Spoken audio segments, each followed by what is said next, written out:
This is a True Crime in Real Time update from True Crime Today and the Hidden Killers podcast. We're diving headfirst into day 18 and 19 of the Richard Allen trial. Days that were anything but typical. The accounts from the courtroom come to us from our contributor, Bob Motta, and the podcast Defense Diaries. The moment that most people will remember from today's proceedings didn't involve a piece of evidence or a witness statement. No, it was an unexpected outburst from a juror cutting through the courtroom silence like a gunshot. "Let the expert talk," the juror demanded.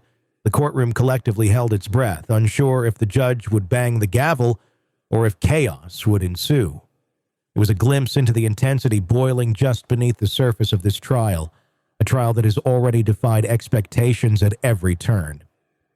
But let's start with the witnesses. Betsy Blair, a key figure in the case, took the stand today, and her testimony was nothing short of critical.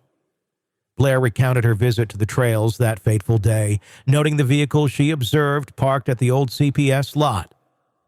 According to her, the car didn't match the description of Richard Allen's. In fact, she went out of her way to emphasize that the color and model resembled her father's Mercury Comet, a memory burned into her mind from years of seeing the vehicle. But when she was asked if the vehicle could have been black, she initially stumbled, prompting a moment of palpable tension in the courtroom, with one observer remarking that defense attorney Andy Baldwin nearly swallowed his tongue. On cross-examination, the prosecution didn't hold back. They drilled Blair on the reliability of her recollection, questioning whether her memory had been influenced by the media or even the passing of time. But the real drama unfolded when the jury got their chance to ask questions. One juror in particular seemed unconvinced by Blair's account, asking if the car she remembered could have belonged to an employee at the CPS building. Blair's response, acknowledging that the building appeared abandoned but that no one had checked, added a new layer of uncertainty to the defense's case. Enter Stuart Garrison, the defense's medical expert. Garrison, a Harvard-trained psychologist, presented a compelling analysis of solitary confinement and its psychological impacts. He spoke about how the brain can devolve into chaos when deprived of human contact, explaining how solitary confinement can lead to hallucinations, delirium, and false memories. The mind, Garrison explained, becomes a trickster in solitary, whispering lies that sound like truths. His voice was measured, almost haunting, as he described how easily a person could become confused, their reality warped by the confines of a cell. Yet the state was quick to pounce. During cross-examination, Garrison found himself defending his conclusions as the prosecution highlighted the ambiguity of his findings. Was Richard Allen truly suffering from the psychological effects described, or was this merely a defense tactic to dismiss incriminating statements?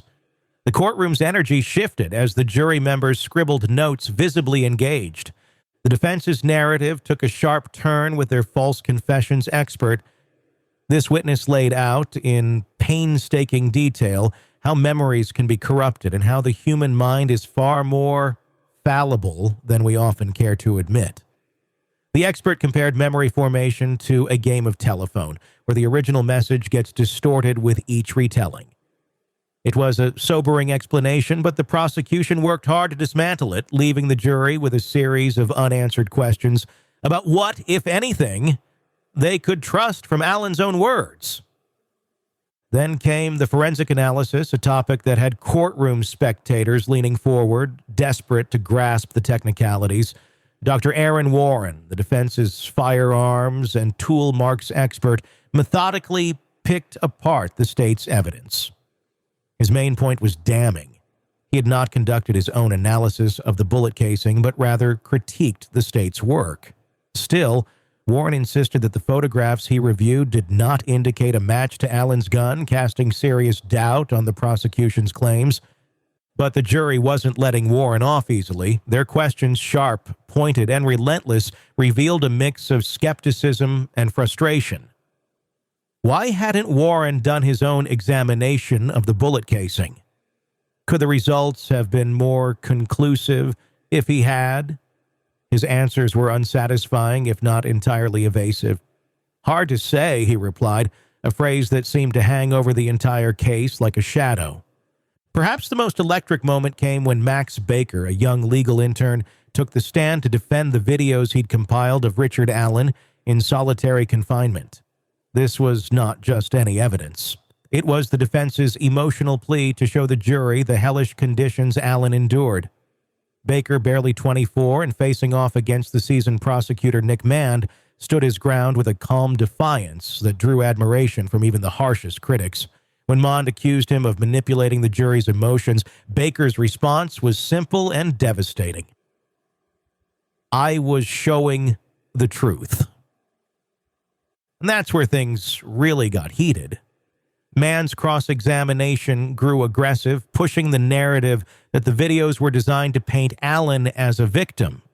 The tension reached a fever pitch when Mand declared, "Abby and Libby are the victims, not Richard Allen." An objection was sustained, but the damage, or perhaps the desired effect, was done.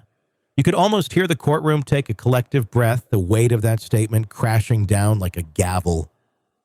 What are we to make of all this? How do we reconcile a car that may not match Allen's, psychological experts' warning of unreliable memories, and a young man's unwavering insistence on showing the truth? The jury, it seems, must wade through a sea of doubt and conflicting narratives. Is this a case of wrongful imprisonment or a defense team grasping at straws? Only time, and perhaps more stunning courtroom moments, will tell. Where do we even start with a day like today? If you walked into that courtroom expecting a straightforward case of evidence versus alibi, well, you were in for a rude awakening. First, that juror outburst, demanding that the expert be allowed to speak, completely shattered the usual decorum. It was a sharp reminder that these stakes aren't just legal. They're deeply human, and the jury is grappling with this case as intensely as anyone else in that room. And then there's the defense's strategy. Stuart Garrison, the psychologist, didn't just describe solitary confinement as isolating. He painted a haunting picture of how it rewires a person's mind. Hallucinations, false memories, a complete breakdown of reality. It was powerful testimony, no question, but the prosecution hit back hard, slicing through his conclusions. They need the jury to see past any sympathy and focus on the facts. Richard Allen either did this or he didn't. And what about Dr. Aaron Warren, the firearms expert? He made a compelling argument about the flaws in the state's analysis, pointing out that comparing an unspent casing to a fired one is like matching apples to oranges. But here's the kicker. He didn't actually examine the casing himself. That's a glaring weakness. And the prosecution wasted no time hammering it. You could almost hear the jury's collective, "Wait, what?" echoing through the room. So, here's where it gets tricky. The defense has certainly stirred up reasonable doubt, but the jury isn't just evaluating forensics or psychological theories. They're deciding whether they believe the story the defense is telling, a narrative where Richard Allen might be more of a victim than a villain. It's a high-wire act, and each piece of testimony feels like a gust of wind threatening to throw everything off balance. And that's where I turn it back to you. What do you think? Can sympathy cloud our judgment, or is there enough doubt here to tip the scales? That's all for now. We'll keep digging and getting you the facts. Thanks for listening. I'm Tony Brueski. Be sure to press subscribe so you don't miss any of our updates. In a world where the darkest secrets lie just beneath the surface, They said it was an accident, but the evidence says otherwise. where hidden killers roam unnoticed in the shadows. I think you would definitely be looking at a blend of toxic, very bad narcissistic personality traits, and they will be vengeful and possibly resort to violence. Join Tony Brueski as he uncovers the truth behind the most chilling cases. They said it was an accident, but the evidence clearly says otherwise. Each episode, we dig deep into the minds of those who commit the unthinkable. To your point on narcissism, he thinks in his own mind how witty he is. Yeah. But he lost that jury. I was done with him in 2 minutes. From unsolved mysteries to infamous crimes. Geez, you've just talked about how you've taught yourself how to do everything under the sun. I bet you did a YouTube video, how to best kill somebody with a knife. Hidden Killers with Tony Brueski takes you where few dare to go. How does someone with such a dark secret go unnoticed? for so long. with multiple new episodes every single day. We're not just telling stories, we're seeking justice. Listen now on Apple Podcasts or wherever you get your podcasts. Just search for Hidden Killers with Tony Brueski.